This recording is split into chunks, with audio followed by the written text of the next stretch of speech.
आपण आजच्या सखोल चर्चेला सुरुवात करण्याआधी ना मी एक चित्र डोळ्यांसमोर उभं करू इच्छितो. नक्कीच, सांगा ना. म्हणजे कल्पना करा की एका मैदानावर दोरीखेचीचा एक एकदम अटीतटीचा खेळ सुरू आहे. दोन्ही बाजूला भक्कम ताकदवान संघ आहेत. अच्छा. आणि दोन्ही गट पूर्ण ताकदीने ती दोरी आपल्याकडे खेचण्याचा प्रयत्न करत आहेत. पण या खेळातली खरी गोम अशी आहे की ती दोरी साधी सुताची किंवा नायलॉनची नाहीये. मग कसली आहे? ती दोरी म्हणजे सरकारी अधिकाऱ्यांची कारकीर्द, त्यांची नोकरी आणि त्यांचं भवितव्य आहे. बापरे, म्हणजे थेट अधिकाऱ्यांच्याच नोकरीवर घाला. हो ना. आणि त्याहून विचित्र गोष्ट म्हणजे एकमेकांविरुद्ध जीव तोडून खेचणारे हे जे दोन्ही गट आहेत ना, ते एकाच संघाचे आहेत. म्हणजे सत्तेत असलेल्या एकाच राजकीय आघाडीचे भाग आहेत. खरंय. आणि हा जो प्रशासकीय पेच तुम्ही आत्ता सांगितलात, तो अगदी तसाच सध्या कोल्हापूरच्या प्रसिद्ध गोकुळ दूध संघामध्ये पाहायला मिळतोय. अगदी बरोबर. आणि म्हणूनच आज आपण लोकमत वृत्तपत्रात राजाराम लोंढे यांनी करवीर नामा या सदरामध्ये जो विश्लेषणात्मक लेख लिहिलाय ना, त्याच्या आधारे या गोंधळाचा वेध घेणार आहोत. हो, कारण सत्तेत असणाऱ्या महायुतीच्या 2 गटांमधल्या या संघर्षामुळे सरकारी अधिकाऱ्यांची कशी कोंडी होत आहे हे समजून घेणं खूप गरजेचं आहे. आणि या सत्ताधारी विरुद्ध सत्ताधारी युद्धात सहकार क्षेत्राचे नियम कसे वाकवले जात आहेत तेही आपण बघणार आहोत. पण मला एक सांगा, हा जो गोंधळ आता सुरू आहे तो अचानक उद्भवलाय का? नाही, अजिबात नाही. कसे हे समजून घेण्यासाठी आपल्याला फक्त आजच्या घडामोडींवर विसंबून राहून चालणार नाहीये. म्हणजे याची काही जुनी पार्श्वभूमी आहे तर? हो ना. या राजकीय खेळीची बीजे ना 5 वर्षापूर्वी घडलेल्या एका ऐतिहासिक सत्तांतरात रोवली गेली आहेत. तसं पाहायला गेलं तर गोकुळ दूध संघ ही काही साधीसुधी संस्था नाहीये. हो, महाराष्ट्रातलं खूप मोठं नाव आहे ते. अगदी. तो महाराष्ट्रातील सहकार क्षेत्राचा आणि पर्यायाने राजकारणाचा एक मोठा आर्थिक कणाच आहे. आणि 5 वर्षांपूर्वी या संघात एक प्रचंड मोठा राजकीय भूकंप झाला होता. अच्छा, म्हणजे काय झालं होतं नेमकं? तिथे राजर्षी शाहू आघाडीच्या माध्यमातून जे तत्कालीन सत्ताधारी होते त्यांची तब्बल 35 वर्षांची एकाहाती सत्ता उलथवून लावली गेली होती. 35 वर्ष? बापरे, हा तर खूप मोठा काळ झाला. खूपच मोठा.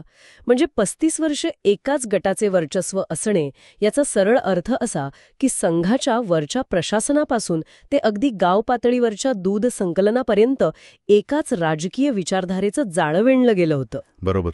आणि ती प्रदीर्घ सत्ता संपवून जेव्हा नवीन आघाडी सत्तेत आली ना, तेव्हा पहिले 4 वर्ष त्यांचा कारभार तसा सुरळीत चालला.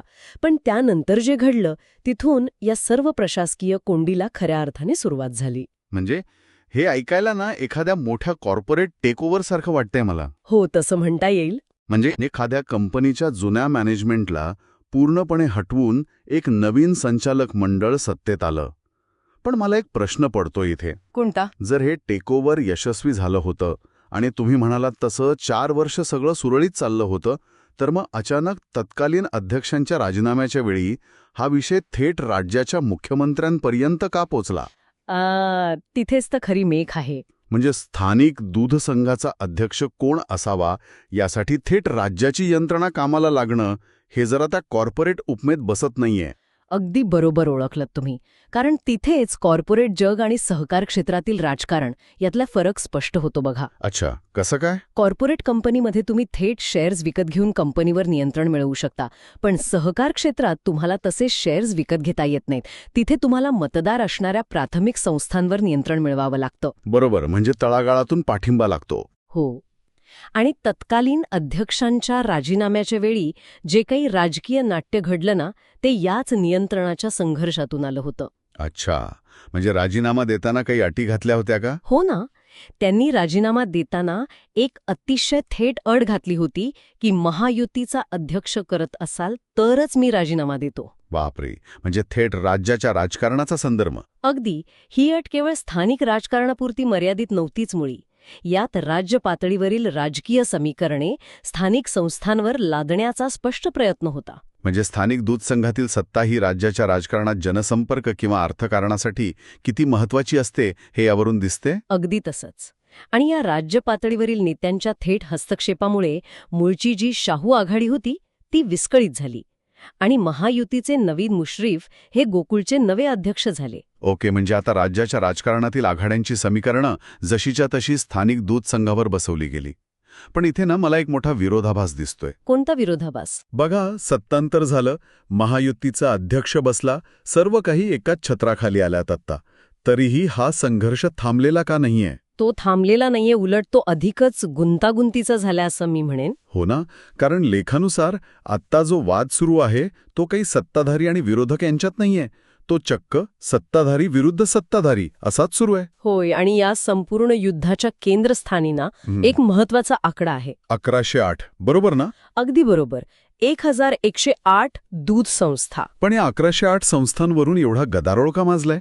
या संस्था नक्क करतायत तरी काय? या प्रश्नाचं उत्तर गोकुळच्या निवडणूक प्रक्रियेमध्ये आणि मतदानाच्या अधिकारात दडलंय बघा. अच्छा. कसे गोकुळ दूध संघाच्या निवडणुकीत सामान्य दूध उत्पादक शेतकरी थेट स्वतः मतदान करत नाही. अरे, असं असतं का? हो, गाव पातळीवर शेतकऱ्यांच्या ज्या प्राथमिक दूध संस्था असतात ना, त्या संस्थांचा जो ठराविक प्रतिनिधी असतो तो गोकुळच्या संचालक मंडळासाठी मतदान करतो. ओके, म्हणजे प्रतिनिधी निवडले जातात. हो, याचाच अर्थ असा की ज्याच्याकडे या प्राथमिक संस्थांची जास्त मते त्याची गोकुळवर थेट सत्ता. आलं लक्षात. आणि मग या 1108 संस्थांचं काय प्रकरण आहे? आता या 1108 संस्थांचा मुद्दा असा आहे की या नव्याने नोंदणीकृत झालेल्या आहेत किंवा काही संस्थांच्या पात्रतेवरून जुने वाद आहेत. अच्छा. आणि गेल्या 1.5 महिन्यापासून याच संस्थांच्या सभासदत्वावरून आणि मतदानाचा अधिकारावरून महायुतीतल्याच 2 गटांत जोरदार झुंपली आहे. म्हणजे थोडक्यात सांगायचं तर या 1108 संस्था म्हणजे आगामी निवडणुकीतली 1108 हक्काची मतं आहेत. अगदी अचूक. आणि म्हणूनच महायुतीतील एक गट जो सध्या सत्तारूढ आहे तो अधिकाऱ्यांवर दबाव टाकतोय की या 1108 संस्थांची तत्काळ सुनावणी घ्या. हो, आणि त्यावर लवकर निर्णय द्या अशी त्यांची मागणी आहे. आणि निवडणुका जाहीर होण्यापूर्वी त्यांच्याकडून ठराव मागवा, म्हणजे निवडणुका जाहीर होण्याआधीच आपला मतदार फिक्स करून ठेवण्याची ही घाई आहे थोडक्यात. हो ना. ठराव म्हणजे काय? तर आगामी निवडणुकीत त्या संस्थेचा प्रतिनिधी म्हणून नक्की कोण मतदान करणार याचं अधिकृत कायदेशीर पत्र. अच्छा. सत्तारूढ गटाला हे ठराव लवकरात लवकर मंजूर करून घ्यायचेत. पण त्याचवेळी काय होतंय बघा, महायुतीतीलच दुसरा गट जो स्वतःला तिथे विरोधी मानतोय, बरं, तो अधिकाऱ्यांकडे वेगळाच आग्रह धरून बसलाय. त्यांचं म्हणणं आहे की अगोदर या 1108 संस्थांची कसून चौकशी करा, त्यांच्या कायदेशीर वैधतेचा अंतिम निर्णय घ्या आणि मगच पुढच्या निवडणुकीला लागा. यामागे काही विशेष रणनीती आहे का त्यांची? नक्कीच आहे. या 1108 संस्थांपैकी जास्तीत जास्त संस्था अवसायनात कशा निघतील हा त्या विरोधी गटाचा मुख्य प्रयत्न आहे. एक मिनिट, हे अवसायन म्हणजे काय? इंग्रजीत ज्याला आपण लिक्विडेशन म्हणतो तेच का? हे अगदी एखाद्याचं बँक खातं गोठवण्यासारखं आहे का? तसं म्हणू शकता, पण हे त्याहूनही गंभीर आहे. बापरे, कसं काय? एखादी संस्था अवसायनात काढणे म्हणजे त्या संस्थेचं कायदेशीर अस्तित्वच गोठवणे. जर संस्था अवसायनात गेली तर साहजिकच तिचा गोकुळच्या निवडणुकीत मतदान करण्याचा जो अधिकार असतो तोच संपुष्टात येतो. अच्छा, म्हणजे थेट मतदानाचा अधिकारच काढून घ्यायचा. हो, दुग्ध विभागाने मध्यंतरी काही संस्थांच्या अवसायनाचे असे आदेश काढलेही होते. हे आदेश म्हणजे राजकीय विरोधकांची मतं कायदेशीर मार्गाने बाद करण्याची खूप मोठी खेळी असते बघा. म्हणजे ज्या गटाच्या संस्था अवसायनात जातात त्यांचं पारडं हलकं होतं. अगदी बरोबर. आणि हा सर्व खेळ महायुतीचेच 2 गट एकमेकांविरुद्ध खेळत आहेत हे विशेष. कमाल आहे. दोघांनाही आगामी निवडणूक लढायची आहे, ती महायुती म्हणूनच, पण आतून एकमेकांचे पाय खेचणे आणि संस्था बाद करणे सुरूच आहे. हो ना. पण या सगळ्यातून मग अधिकाऱ्यांची खूप मोठी कोंडी होत असणार. मी मगाशी दोरी खेचीचं जे उदाहरण दिलं ते इथे अगदी तंतोतंत लागू पडतंय. हो, अगदीच. म्हणजे हे ना अशा एखाद्या कर्मचाऱ्यासारखं आहे ज्याचे 2 बॉस आहेत आणि ते दोन्ही बॉस एकाच कंपनीचे मालक असले तरी एकमेकांचा द्वेष करतात. बरोबर. एक बॉस सांगतोय की हा प्रोजेक्ट आत्ताच्या आत्ता पूर्ण कर आणि दुसरा सांगतोय की या फाईलला अजिबात हात लावू नकोस. आता त्या विचाऱ्या कर्मचाऱ्याने कोणाचंही ऐकलं तरी त्याची नोकरी धोक्यातच आहे. अगदी योग्य उपमा दिलीत तुम्ही. राजाराम लोंढे यांच्या लेखात या हतबलतेवरच नेमकं बोट ठेवलंय बघा. हो. म्हणजे खाली सहाय्यक निबंधकांपासून ते थेट वर विभागीय सहनिबंधकांपर्यंत सर्वच अधिकाऱ्यांची अक्षरशः गोची झालीय. त्यात लेखात एका 3 तारखेच्या पत्राचा विशेष उल्लेख आहे. अच्छा, काय होतं त्या पत्रात? ते पत्र विभागीय सहनिबंधकांच्या चांगल्याच अंगावर आलंय. दोन्ही बाजूनी त्यांच्यावर प्रचंड दबाव आहे. पण मला इथे ना एक साधा प्रश्न पडतोय. जर नियम स्पष्ट आहेत, सहकार कायदे अस्तित्वात आहेत, तर अधिकाऱ्यांनी फक्त त्या नियमांवर बोट ठेवून काम का करू नये? तसं म्हणायला सोपं आहे हो. नाही, पण सत्तेत असणाऱ्या दोन्ही गटांपैकी कोणाचं ऐकायचं यापेक्षा सरळ कायद्याचा ऐकायचा हा सोपा मार्ग अधिकारी का निवडत नाहीत? हा प्रश्न बाहेरून पाहताना अतिशय तर्कशुद्ध वाटतो, मी मान्य करते. पण सहकार खात्यातलं प्रशासकीय वास्तव ना खूप वेगळं आणि भयंकर असतं. अच्छा, असं का? कारण सहकार कायद्यांमध्ये अधिकाऱ्यांना काही विशेष अधिकार दिलेले असतात. नियम कागदावर असले तरी त्यांचा अर्थ कसा लावायचा आणि सुनावणीची गती किती ठेवायची हे बरेचदा लवचिक असतं. म्हणजे पळवाटा असतात तर? हो.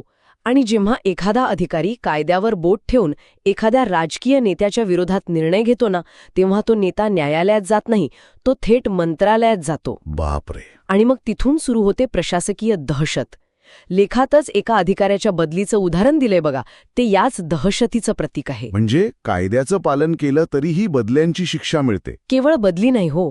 जेव्हा या राजकीय दबावाखाली येऊन अधिकारी चाकोरी बाहेर जाऊन एखादा निर्णय घेतात, म्हणजे बेकायदेशीर काहीतरी करतात. हो. उदाहरणार्थ एखाद्या मंत्र्याच्या दबावाखाली घाईघाईने संस्था अवसायनात काढण्याची बेकायदेशीर नोटीस काढतात, तेव्हा ज्या गटाचं नुकसान होतं तो गट शांत बसत नाही, ते थेट उच्च न्यायालयात धाव घेतात. अच्छा. आणि मग न्यायालय तिथे ताशेरे ओढत असणार? अगदी बरोबर. न्यायालय जेव्हा या निर्णयाला स्थगिती देतं किंवा ताशेरे ओढतं, तेव्हा ते राजकारणी तिथे नसतात जबाबदारी घ्यायला. तिथे तो अधिकारीच असतो. हो ना. तिथे त्या कागदावर सही करणारा अधिकारीच अडकतो. न्यायालयाचा अवमान, निलंबनाची कारवाई आणि प्रसंगी त्यांच्या निवृत्ती वेतनावर म्हणजे पेन्शनवरही गदा येण्याची टांगती तलवार त्यांच्या डोक्यावर असते. बापरे, हे खूपच भयानक आहे. नेते एकमेकांना फक्त राजकीय इशारे देतात, पण न्यायालयीन कारवाईच्या कचाट्यात सापडून ज्यांचे खऱ्या अर्थाने मुडदे पडतात ना, ते हे बिचारे प्रशासकीय अधिकारी असतात. म्हणजे सत्तेत असणाऱ्या कोणत्या मंत्र्याचं ऐकायचं असा यक्षप्रश्न त्यांच्यासमोर असतो, कारण दोन्ही बाजूने त्यांचाच बळी जाणारे फिक्स असतं. अगदी तसंच. हे खरोखरच धक्कादायक आहे. म्हणजे प्रशासकीय यंत्रणा ही केवळ एक ढाल म्हणून वापरली जातीये, जिथे वार मात्र अधिकाऱ्यांच्या पाठीवरच बसतायत. पण या सगळ्या गुंतागुंतीच्या राजकीय थ्रिलरमध्ये ना, एका नवीन आणि रहस्यमय घटकाची एंट्री झालीय. हो, ती अदृश्य शक्ती. बरोबर. लेखाच्या शेवटच्या भागात याचा उल्लेख आहे. संघाचे विद्यमान अध्यक्ष नवीद मुश्रीफ यांनी स्वतः एका जाहीर मंचावरून या अदृश्य शक्तीचा उल्लेख केला. हो, त्यांनी थेट आव्हान केले बघा. हो ना.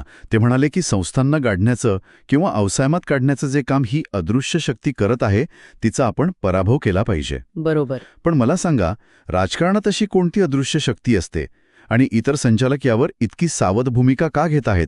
कोणीही थेट नाव का घेत नाहीये? कसं आहे माहिती का, अदृश्य शक्ती हा राजकारणातील एक अत्यंत चलाख आणि बहुउद्देशीय शब्दप्रयोग आहे बघा. म्हणजे हा एक प्रकारचा सेफ गेम आहे का? हो ना.